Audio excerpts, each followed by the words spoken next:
If you want to remove objects from photos on Samsung Galaxy A37, first of all, we need to go to the gallery.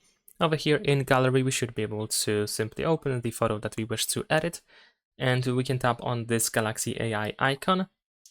If needed, tap on continue, and then you can choose object eraser. Now over here, we should be able to get some suggestions for what to erase, but if there's nothing, then of course we can just select whatever we want to get rid of. There we go, we can draw a shape around it. Once it is highlighted, you can tap on erase, and then we should be able to easily get rid of the thing that is selected. So let's wait a couple of seconds, and there we go. Now, of course, it is possible that something will be left after that. So if you want to make some adjustments, you can still, of course, draw a shape around that thing. Hopefully it's going to be selected, and then you can tap on erase in order to try to fix it. Of course, we can keep going until you are actually satisfied with these results. So let's see.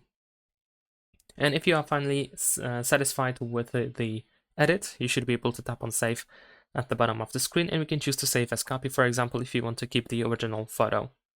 Besides that, if you cannot find the object eraser by using the Galaxy AI icon, then you can also tap on the pen instead. Then tap on these four circles on the right side, and you can find object eraser in here. Leave a like and subscribe.